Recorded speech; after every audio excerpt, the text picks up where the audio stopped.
by me won't kill me, oh. For he killed me, he shipped me regular. Hey ya, hey ya, hey ya, hey ya, hey ya, hey ya, hey oh. Massa by me won't kill me, oh. Massa by me won't kill me, oh. Massa by me won't kill me, oh. For he killed me, shipped me regular. Hey ya, hey ya, hey ya, hey ya, hey ya, hey ya, hey. For I live with a bad man, oh Lord. For I live with a bad man, oh. For I live with a bad man, oh Lord. For I go to the riverside regular. Hey ya, hey ya, hey ya, hey ya, hey ya, hey ya, hey oh. Hey ya, hey ya, hey ya, hey ya, hey ya, hey ya, hey oh. Massa by me won't kill me, oh. Massa by me won't kill me, oh. Massa by me won't kill me, oh. For I go to the side regular. Hey ya, hey ya, hey ya, hey ya, hey ya, hey ya, hey oh. Hey ya, hey ya, hey ya, hey ya, hey ya, hey ya, hey.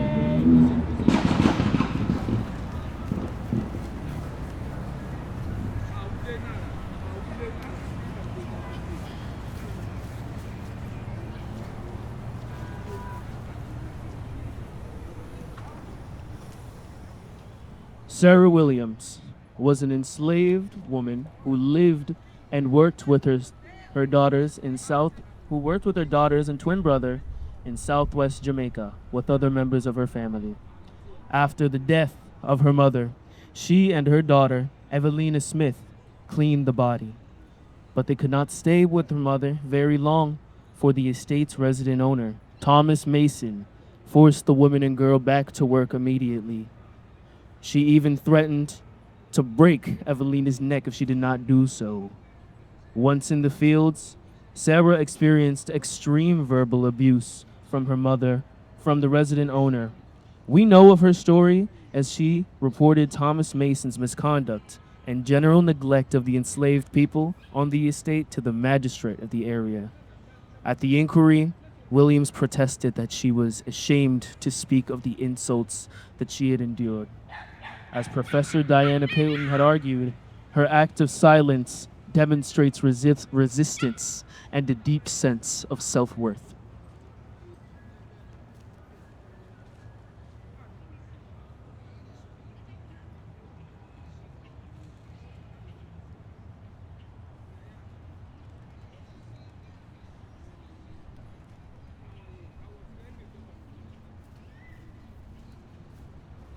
My mother was a housewoman and a cook for Mr. Mason.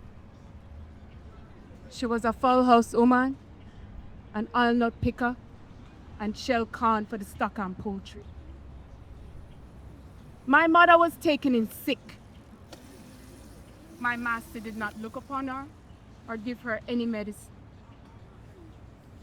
In the place she took sick, she lay down and received no nourishment at all, except for what I find myself when I return from the field. My mother was sick a long good bit before the 1st of August. And she died in August, the same day that Captain Audrey come on the property. And after the death of my mother, Master Mason just maybe wash her and put on her clothes. Master, give me orders to leave my dead mother to lie down there and to return to the field. And when I go to the field, Master walk up and down the field and tell me that him hear me say, I was a strong woman. And he wish he could have a try at me and beat off 20 like me. The expressions Master made use of, I'm ashamed to speak before you, sir. Master said, I was a stinking woman. Master said, I was a maggoty woman. Master said, I stood like an old Spaniard mule. Master said, I was a woman and a man. Master said, I had a poxy ass, and that I pox up all of the man them. Have you ever had such a complaint? Since I was born, I never had such a disease.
We know of Mary Williamson through a letter she wrote to her father over Arthur Jerry's, dated on the 26th of October, 1809.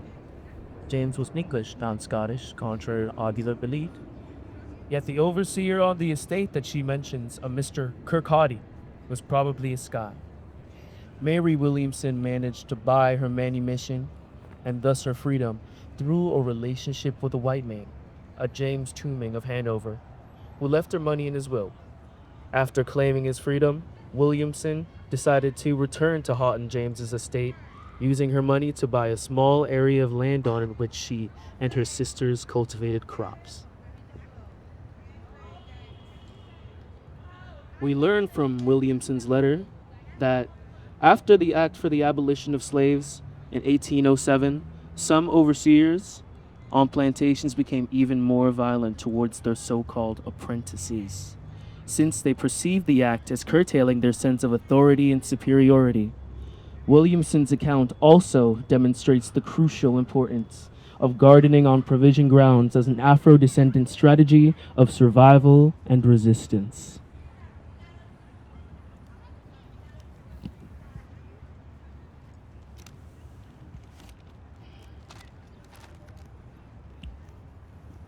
Honored Sir, I was a few years back a slave on your property of Halton Tower, and as a brown woman was fancied by a Mr. Tooming, unto whom Mr. Thomas James sold me. On his leaving the estate, he took me with him to Trelawney, where he died, and left me very well situated. But Mr. T. James persuaded me to return to Halton Tower, as every relation I have in the world are there. So, sir, by his persuasions I returned, and he appointed a place for me to build my house. Accordingly, I built a house, but finding it too small to contain me and my two black-brown sisters I have on the estate, I built another for myself in particular, and was in all respects very comfortable. Until Mr. James's death. Now, honored sir, as I was sold of the property free, I might have been discouraged, as having no property or right, my two sisters and their young children had no right to a house on their master's estate, but their children were young and were left without shelter. It was a great help to them having a ground and garden with provisions which more have been given to them. But it pleased your attorney and overseer, one Mr. Kirkcaldy, to destroy everything, plowing up the garden, and turning the stocks into the ground or provisions, so that I am not only a sufferer, but your poor Negroes are deprived of the means of subsistence. Honored sir, this is the truth, and nothing but the truth. Your Negroes are harassed, flogged, and drove past human strength without any redress. Thus, sir, I have laid down the state of the estate of Halton Tower. If not soon redressed, you'll have no slaves to work the estate. I beg you, my honored master, to give me a little spot somewhere on the estate, for I do not wish to go from my family, for they need every assistance I can give them. I feel for you, sir, as if I'm still your slave. And as Master Kirkcaldy says, he will make your people self-sorrow by spoonfuls. They really do, for he verifies his words.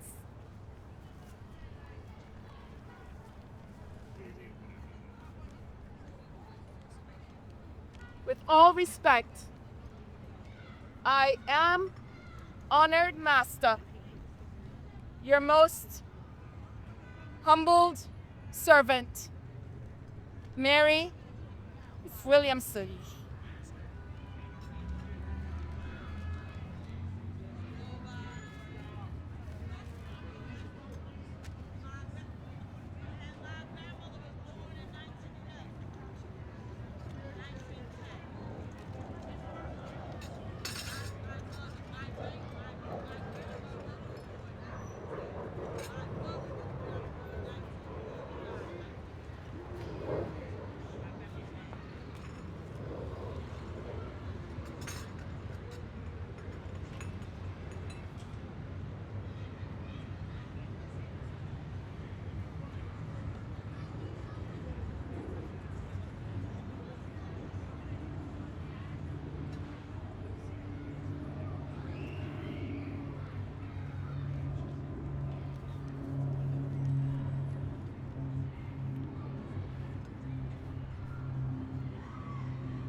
This isn't working out. Pass me the sugar, please.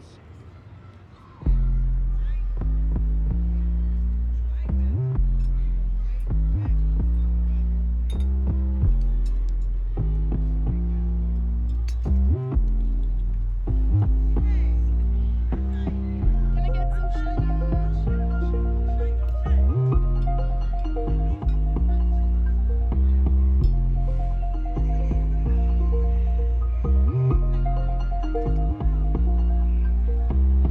Can I get some sugar, sugar, sugar, sugar, sugar? Can I get some sugar, sugar in my tea? Can I get some sugar, sugar, sugar, sugar, sugar? Can I get some sugar, sugar, sugar, please? Some sugar, some sugar, some sugar. Some sugar. You asking me for sugar, sugar, sugar, sugar. Do you know what happened in my country? I hear you asking for sugar, sugar, sugar, sugar. Do you know the brutal history of sugar? Of sugar. Of sugar. Of sugar.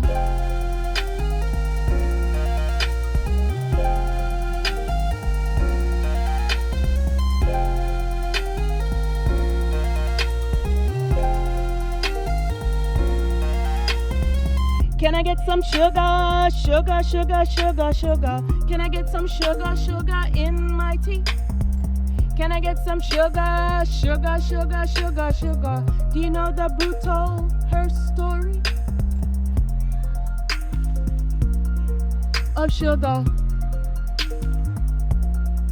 of sugar, of sugar, of sugar.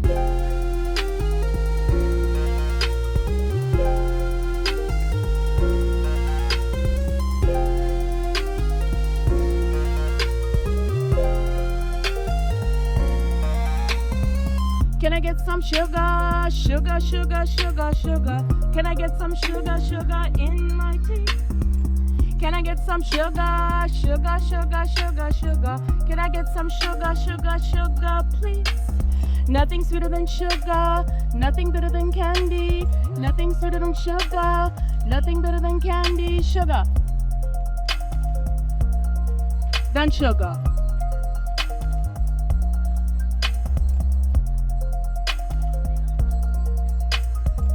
Do you know the brutal her story? I hear you asking for sugar, sugar, sugar, sugar. Can't help but think of Sarah and Mary. It'll rot your teeth, give you diabetes. Make sure your mouth is clean, wash out the cavities. The enslaved were killed for tasting the bitterness of sugarcane and endured all that pain. So, before you eat that candy, know that it suffer in vain. 'Cause nothing sweeter than candy, nothing bitter than candy, nothing sweeter than candy, nothing bitter than candy. Sugar, than sugar.